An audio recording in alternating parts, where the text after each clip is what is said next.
Hi friends, तो कैसे हैं आप सब। तो आज की जो वीडियो है वो एक बड़े इंटरेस्टिंग से टॉपिक पे है। एक्चुअली ये बुक बहरोज़ ने पढ़ी थी पहले, और फिर बहरोज़ ने मुझे रेकमेंड की। एक्चुअली बहरोज़ ने ये बुक पढ़ने के बाद मुझसे अक्सर व बेशतर इस पे डिस्कशन शुरू किया। तो मुझे फिर काफ़ी तजस्सुस और तशवीश हुई, जो कहते हैं ना, क्यूरोसिटी हुई। तो मैंने वो बुक फिर पढ़ी और मुझे काफ़ी पसंद आई। तो जो बुक है उसका नाम, बहरोज़ प्लीज़ आप बता दें। Regrets 5 top regrets of dying.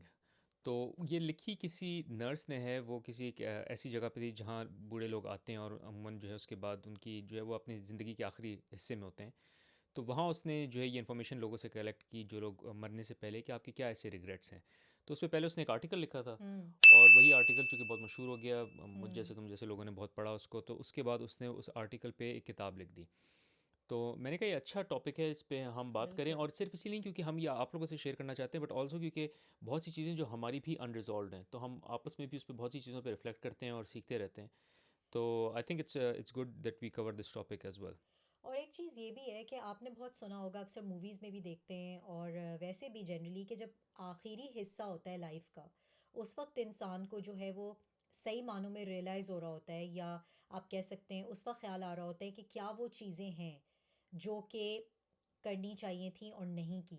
या ये कि आप अपनी जो है रिग्रेट्स उस वक्त आपको ज़्यादा फ़ील होती हैं ना, बिकॉज़ अब आपको पता है कि अब now this is the end, इसके बाद और कुछ नहीं है। तो मैं Behroz I just wanted to build on this कि ये पैलिएटिव केयर इसको कहते हैं।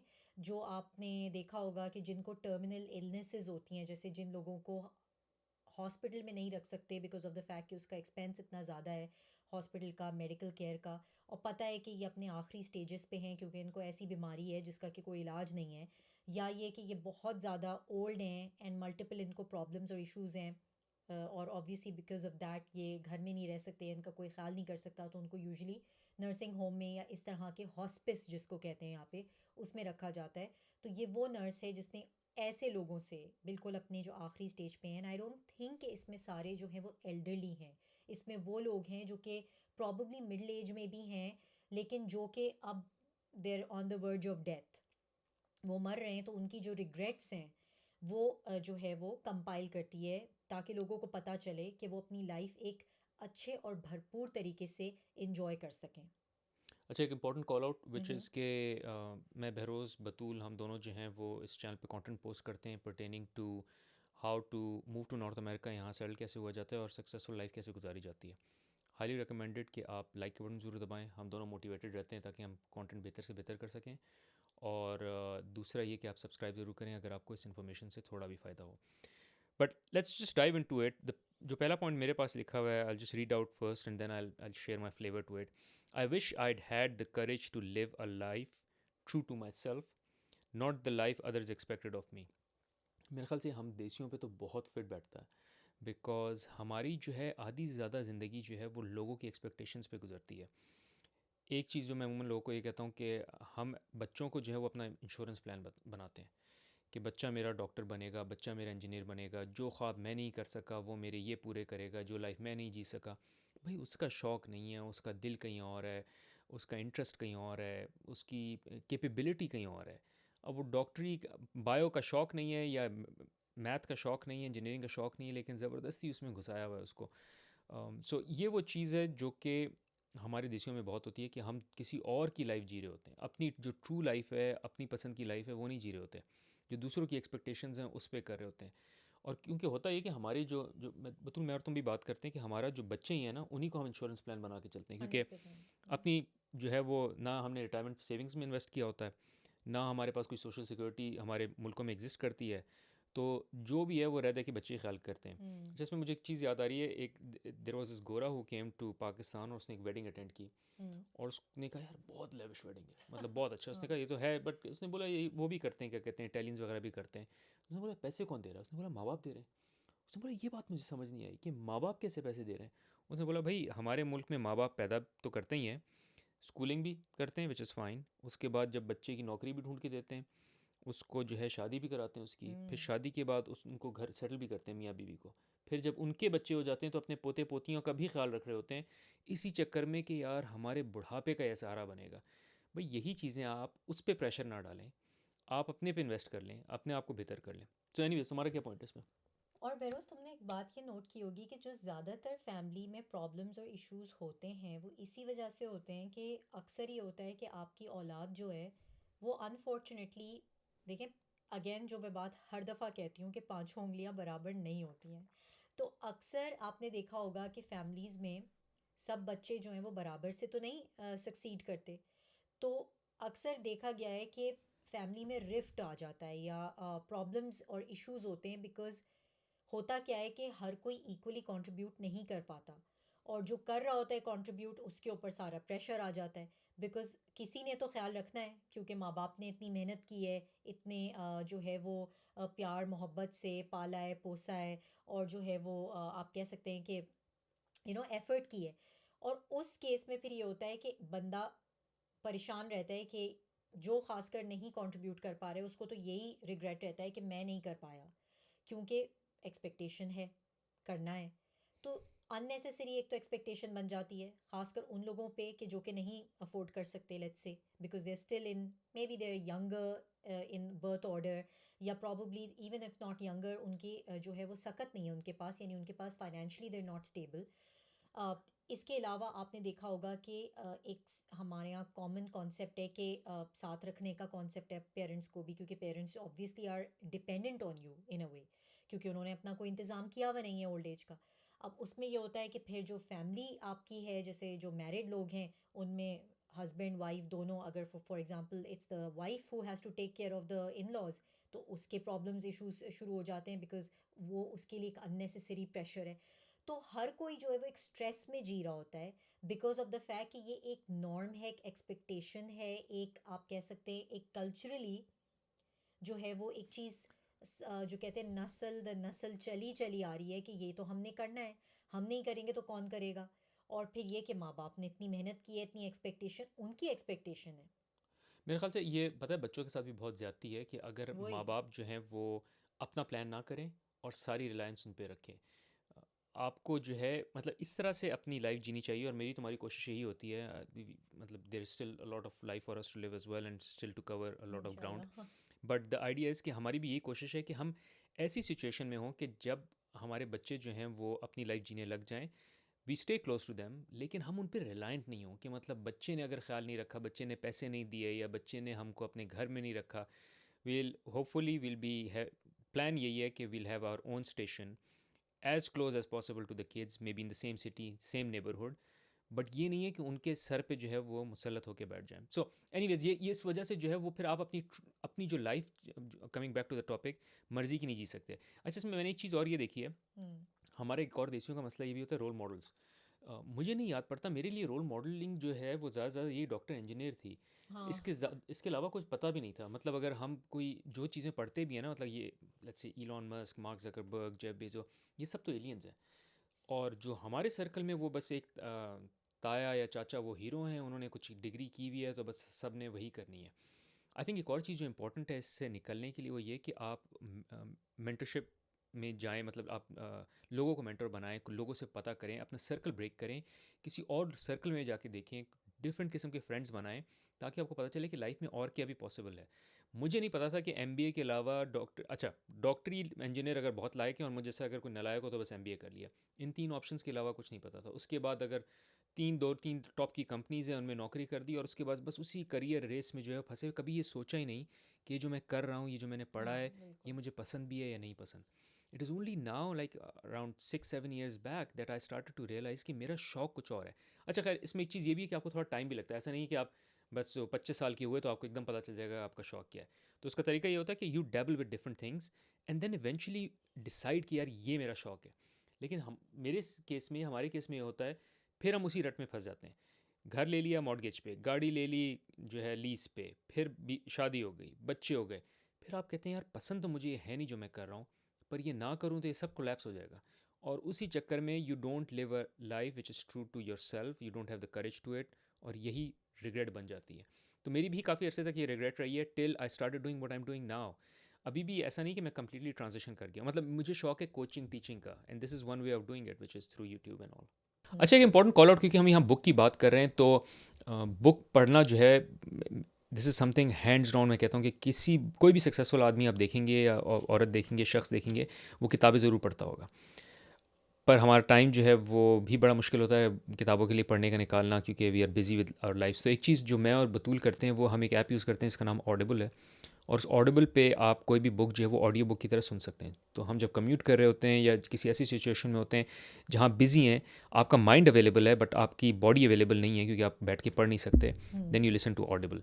आप लॉन्ड्री कर रहे हैं, ऑडिबल सुन लिया, आप कम्यूट कर रहे हैं, ऑडिबल सुन लिया। सो उसका लिंक मैं छोड़ दूंगा डिस्क्रिप्शन ऑफ दिस वीडियो में। अगर आप वो लिंक यूज़ करेंगे तो आपको 2 बुक्स फ्री मिलेंगी, और आपको पहले महीने की जो सब्सक्रिप्शन है that would be also free. So you'll get a free trial plus 2 free books as well to listen. I highly recommend you check it out.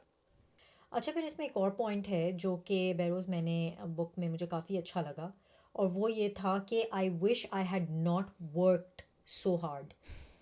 और आपको ये सुन के जो है वो काफ़ी अजीब सा लग रहा होगा कि ये कैसी कोई बात कह सकता है कि मैंने इतनी मेहनत ना की होती, या मैंने इतना, I shouldn't have work this hard.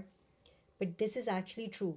और उसका रीज़न ये है कि अ लॉट ऑफ टाइम्स आप जब एक रेस में फंसे होते हैं ना, आप जब सुबह से लेके शाम तक वो 9 to 5 जो हम अक्सर मेंशन करते हैं, उसमें हम अक्सर अपने आप से दूर हो जाते हैं, अपने बच्चों से दूर हो जाते हैं, अपनी वैल्यूज़ से दूर हो जाते हैं।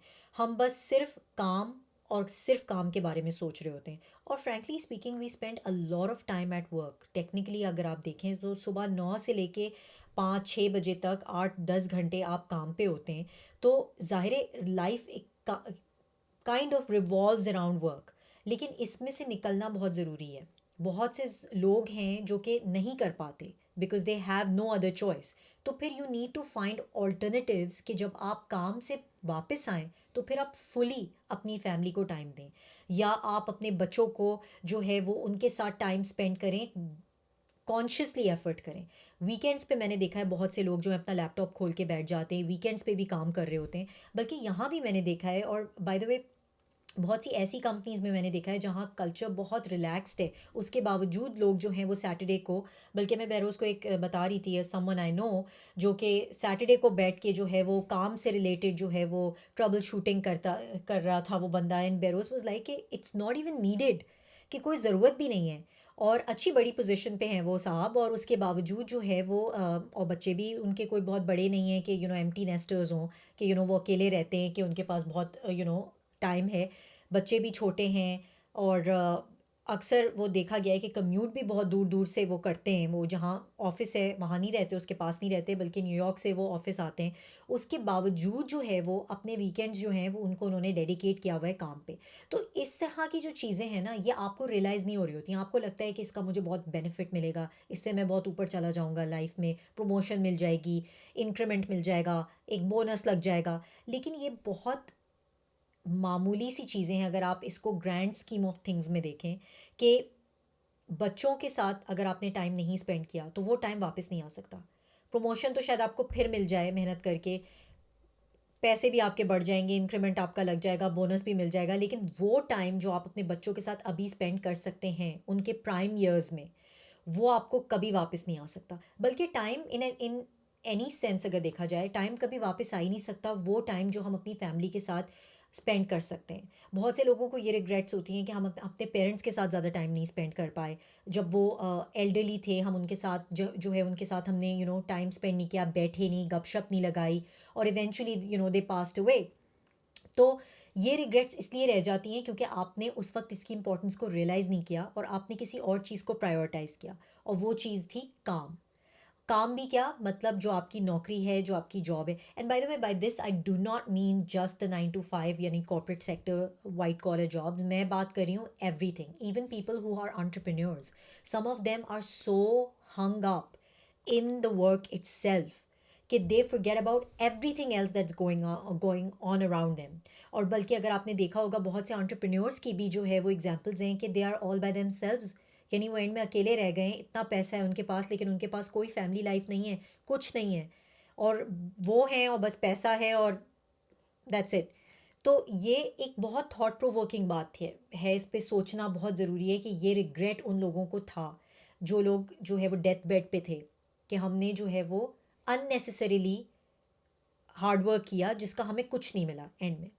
अच्छा, इसमें बात तुमने बहुत अच्छी की कि टाइम एक वाहिद चीज़ है जो कि ऐड नहीं होता। बाकी सब चीज़ें आप ले सकते हैं, आप ज़्यादा हम्म। पैसा कमा सकते हैं, मतलब बढ़ सकता है, एक अनलिमिटेड कमा सकते हैं। हम्म। हो सकता है आप अपने आगे लिमिट्स लगा दें कि बस मैं इससे ज़्यादा नहीं ऊपर जा सकता, इससे ज़्यादा नहीं कमा सकता, but there is a possibility, you can always win a lottery, you can always earn मोर।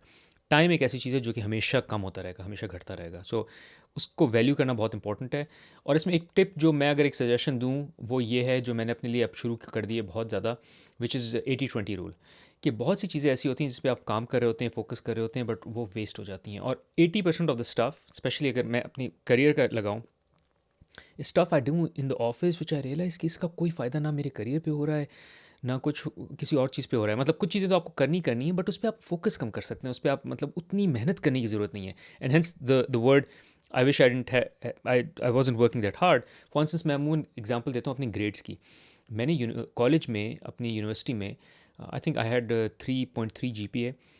अब अगर मैं थोड़ी सी कम मेहनत करता और 3 GPA लेता, तो 3 GPA और 3.3 GPA में कोई बहुत ज़मीन आसमान का फ़र्क नहीं है, बट जो अमाउंट ऑफ एफर्ट थी वो मेरे लिए बहुत थी। मतलब मुझे जो है वो 4 चैप्टर एक्स्ट्रा पढ़ने थे, पढ़ते टू मूव फ्रॉम 3 to 3.5, क्योंकि 3 तो आ ही जाता, या एक एक बेस लेवल तो आपका आ ही जाता है। वो बेस लेवल से हर एक नॉच ऊपर जाना जो है वो इंक्रीमेंटल एफर्ट बहुत ज़्यादा होती है। बिल्कुल। तो 80-20 का रूल इस्तेमाल करें कि यार ठीक है, अगर 10 चैप्टर हैं इसमें से 6 भी पढ़ लूँ, 3 GPA आ जाए, 3 आ जाए या 3.5 आ जाए, क्या फ़र्क पड़ेगा? या तो अनलेस आप बहुत ही कोई 4 पॉइंट GPA या बहुत ए ग्रेडर हो। If you are an average student like me, तो बस बहुत ऊपर जाने की ज़रूरत नहीं है। इसमें मैं एक चीज़ और ये ऐड करूँगी to elaborate on Beroz point, कि इसमें ये बिल्कुल इसको गलत ना प्लीज़ आप इंटरप्रेट करें कि इसका ये मतलब नहीं है कि बंदे को मेहनत नहीं करनी चाहिए, but working in the right direction. अब मुझे और बेरोज़ को हम जो अपना एक्सपीरियंस एक दूसरे के साथ जब डिस्कस कर रहे होते हैं, स्कूल लाइफ और अपनी कॉलेज लाइफ, तो मैं बहरों से कह रही थी कि मैंने कोई एक्स्ट्रा करिकुलर एक्टिविटीज़ की ही नहीं कॉलेज में। स्कूल में की बट कॉलेज में मैं कर ही नहीं पाई, because there was so much obsession over GPA और सो मच ऑब्सेशन ओवर जो आपने मतलब वो कौन सी मूवी है उसकी, आमिर खान की भी जो बनी है about obsession with GPA and 3 three idiots. Idiots. तो वो that basically is a classic example कि कितना प्रेशर होता है कुछ आपके जो टॉप यूनिवर्सिटीज़ और प्रेस्टिजियस इंस्टीट्यूशंस हैं। I am really grateful Beroz to you to have shared this point here, because मैं तो बिल्कुल कॉर्पोरेट सेक्टर वाली बात कर रही थी। और एब्सोल्युटली राइट कि ये जो है ये स्टूडेंट्स के लिए भी बहुत इंपॉर्टेंट कि अपनी लाइफ में स्पेशली उस एज पे जब आप इतने यंग हैं, स्विमिंग आप कर सकते हैं, आप कोई स्पोर्ट खेल सकते हैं, आप कोई अच्छी हॉबी कल्टिवेट कर सकते हैं। बट हम लोगों के यहाँ मतलब देसी कल्चर में आप देखेंगे इतना ज़्यादा इनग्रेन्ड है हमारे दिमागों में और हमारे पेरेंट्स के और हमारे सर्कल में। जो भी इंसान है जो आपसे अगर सोशलाइज भी कर रहे हैं आप किसी के साथ कहीं फैमिली गैदरिंग दावत में, वो आपसे यही पूछ रहा होता है कि आपका जीपीए कितना है या आपके ग्रेड्स कितने हैं। कोई आपसे ये नहीं पूछता कि आप क्या स्पोर्ट खेलते हैं, कोई आपसे ये नहीं पूछता कि आपके क्या शौक़ हैं। तो these are things which have taken a back seat. अच्छा, ये दिस इज़ अ थिंग जिसमें मैं और बतूल भी have come a hmm. Long way, because मैं अब यही बतूल को कहता हूँ कि with my kids I am okay अगर उनका बी ग्रेड आ रहा है। बतूल को थोड़ा सा शुरू में होता था, नहीं नहीं ए क्यों नहीं आए, वो मैं कहता हूँ भाई जब तक अगर बाकी चीज़ों में लगे हुए हैं, लाइक ये एक्स्ट्रा करिकुलर चल रहा है, स्कूल के ड्रामों में हिस्सा ले रहे हैं, प्लेज में हिस्सा ले रहे हैं, खेल रहे हैं, कूद रहे हैं, स्पोर्ट्स में हिस्सा ले रहे हैं, जब तक कहीं मतलब अच्छी जगह इंगेज है, दिमाग कुछ प्रोडक्टिव है, ज़रूरी नहीं है कि ए प्लस आए। मतलब और वो ए प्लस के लिए जितनी एफर्ट करनी पड़ेगी ना, अगर मेरा बच्चा बी है, वो बी को ए बनाने के लिए ये सब छोड़ना पड़ेगा, जबकि बी के साथ ये सब इंजॉय कर सकता है बच्चा। I rather let them enjoy, कोई फ़र्क नहीं पड़ेगा आगे जो सक्सीड करेगा। मैंने देखा है बैक बेंचर से आजकल बहुत अच्छा कर रहे हैं, और जो फ्रंट बेंचर्स थे वो स्ट्रगल कर रहे हैं मेरे कॉलेज के। तो anyways let's move on to the next point, which is I think Batool ने थोड़ी सी उस पर बात कर ली है, विच इज़ के I wish I had courage to share my feelings और express my feelings. I think ये पेरेंट्स के मामले में बहुत ट्रू होता है, क्योंकि जैसे जैसे आप बड़े हो रहे होते हैं तो देर इज़ प्रॉब्ली, लड़कियों में शायद फिर भी थोड़ा सा ज़्यादा होता है, बट लड़कों में एक्सप्रेसिवनेस कम होती है, हम्म। तो यू एक्सप्रेस लेस।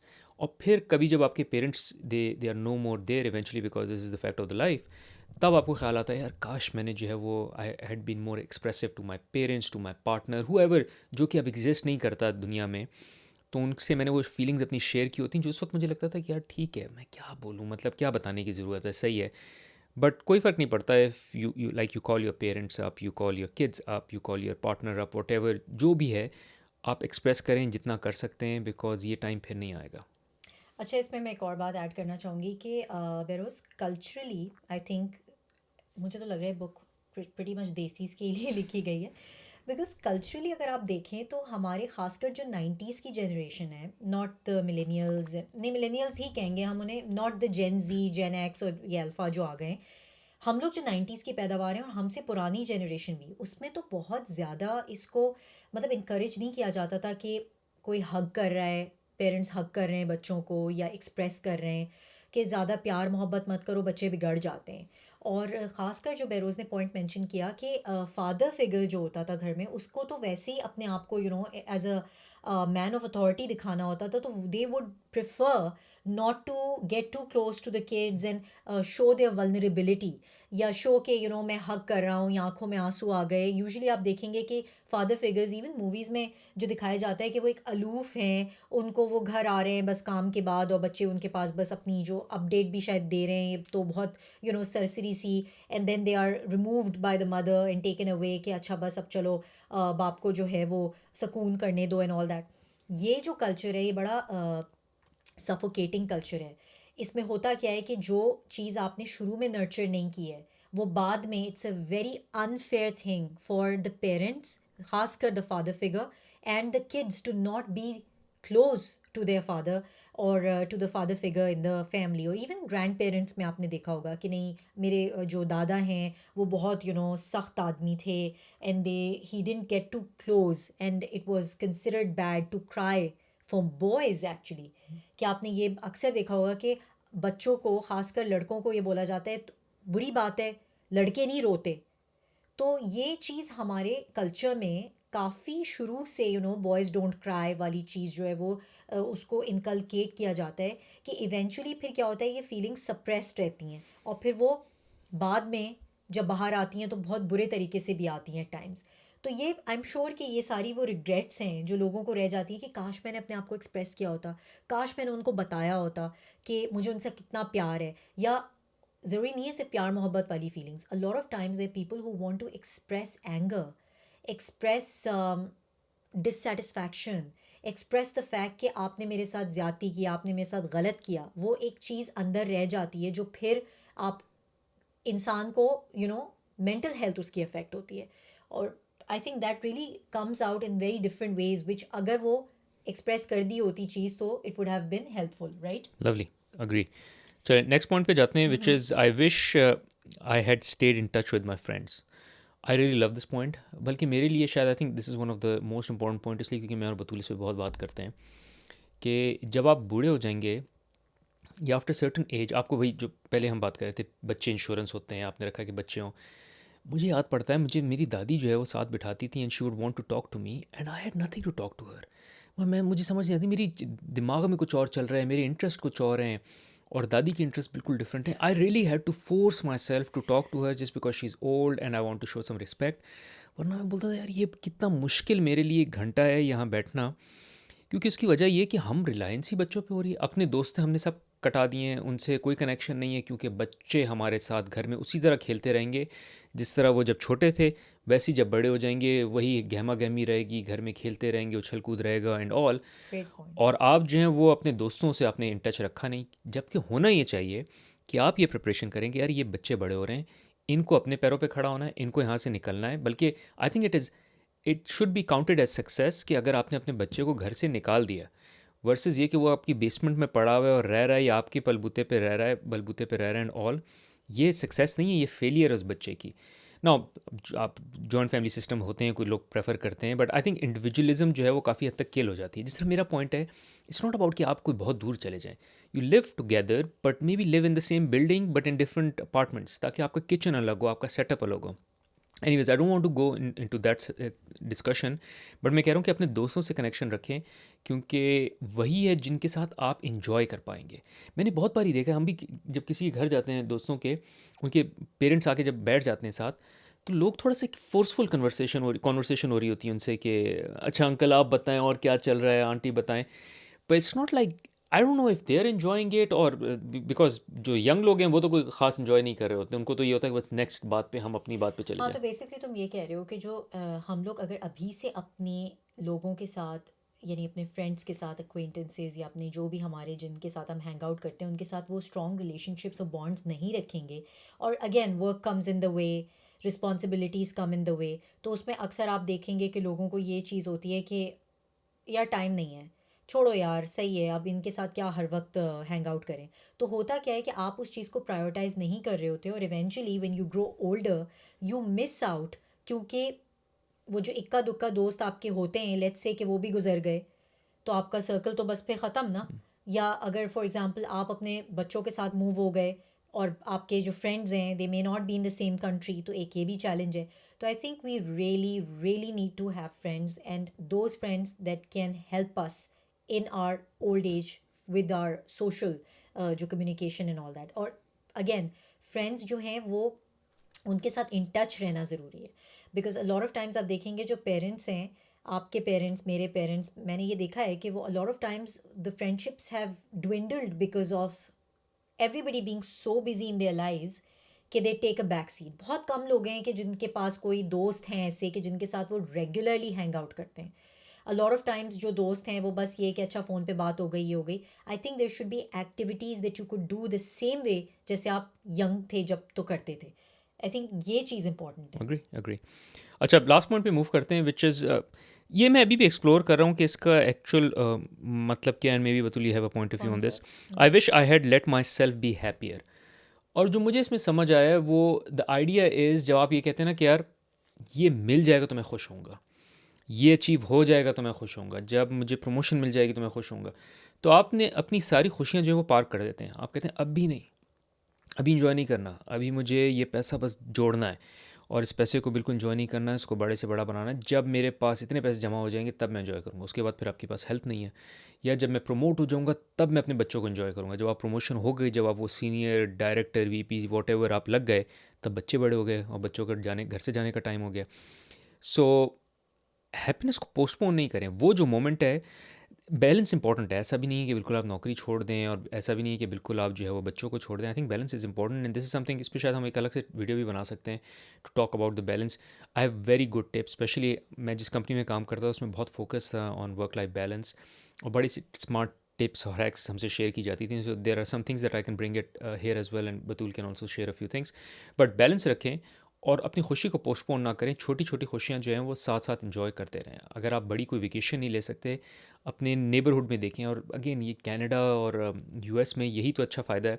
अब देखो, हमने जो है वो पिछली लास्ट जो 2 वेकेशंस, जो 2 एंटरटेनमेंट्स की हैं, वो हमारी कैंपिंग ट्रिप्स थी। वेकेशंस नहीं कहूँगी मैं उनको, हाँ, बट हाँ, कैंपिंग ट्रिप्स थी, कैंपिंग राइट? ट्रिप्स सो ही वी हैं। Went out for 2 nights. इससे पहले हम नहीं करते थे। इससे पहले हम क्या करते हैं, हम कोई एयरबीएनबी बुक कर रहे हैं, उसके कोई $200-300 पर नाइट दे रहे हैं, 2 रातों के लिए बुक किया, तो it would and up becoming $1000 trip for us. अब जो है वो हम लोग थोड़ा सा खाना पैक किया, वहाँ जाके कैंप लगाया, कुक किया, $100-200 में हमारी अच्छी खासी इंटरटेनमेंट हो जाती है जो 1000 में होती थी। सो कहने का ये मकसद नहीं है कि आपके पास बहुत पैसे हों तभी आप बोले मैं इन्जॉय करूँगा। इन्जॉय करने के बहुत तरीके हैं, आप सस्ते में भी इन्जॉय कर सकते हैं। Just that stop postponing happiness. छोटी छोटी चीज़ों में खुशियाँ ढूंढें। And I would elaborate on this to say कि basically happiness is a choice. I think ये जो पॉइंट है दैट्स बेसिकली उसका मकसद ये कहने का कि ये हैप्पीनेस इज़ नॉट समथिंग कि वो आपको, कुछ लोग जो है इसी में सारी ज़िंदगी गुजार देते हैं, खुशी ढूंढते रहते हैं, जबकि खुशी जो है वो आपके अंदर है। और ये काफ़ी डीप बात है जो बेरोज़ भी was sharing, is the same thing कि खुशी जो है वो आपके अंदर है। You need to find out for your self, you, it's a choice. अब जैसे it's not just related to money by the way कि मुझे इतने पैसे मिल जाएंगे तो मैं खुश हो जाऊंगा। अ लॉट ऑफ टाइम्स हम सारा वक्त स्ट्रेस में रहते हैं, अरे यार बच्चे अभी बड़े हैं नहीं, बच्चे अभी बहुत छोटे हैं, फिर बच्चे थोड़े बड़े हो गए, अब टीनेज आ गई है, बच्चों के चैलेंजेस हैं, हो ये तो बात नहीं सुनते, टीनेज ईयर्स हैं, टेंट्रम्स हैं। फिर बच्चे थोड़े और बड़े हो गए, ओहो अब तो कॉलेज एजुकेशन है, अब कैसे करेंगे, अच्छा अब कॉलेज में ग्रेड्स नहीं आ रहे, अच्छे कॉलेज में नहीं मिला, फिर उसके बाद शादी करनी है, पार्टनर नहीं है, फिर शादी हो गई, अब बच्चे नहीं हो रहे हैं, बच्चे हो जाएं, फिर उनके बच्चे हो गए तो उनके बच्चों के मसले हो गए। तो it's like a constant thing, one after the other, you constantly stressed about child rearing या पेरेंटिंग, या you're constantly stressed about your personal situation, जैसे बेरोज़ ने कहा, जिस which is obviously money aspect is always there कि हम हमेशा फंसे ही रहते हैं उसमें। आई थिंक छोटी छोटी चीज़ों को and taking one day at a time is the most important thing. And I think मैं और बहरोज़ इस पे अक्सर बात करते हैं और इस बुक के ही रेफरेंस से बात करते हैं कि जब वक्त गुजर जाएगा ना उस वक्त ख्याल आएगा कि यार वो टाइम कितना अच्छा था। और होता है अक्सर, जो टाइम आपको इस वक्त मुश्किल लग रहा होता है, आगे जाके आप उसी टाइम को याद कर रहे होते हैं और कहते हैं यार वो टाइम वैसे बहुत अच्छा था, उस टाइम में एक अलग ही मज़ा था। फिर आप भूल जाते हैं कि उस टाइम के उस वक्त चैलेंजेस क्या थे, आपको अच्छा वक्त याद आता है।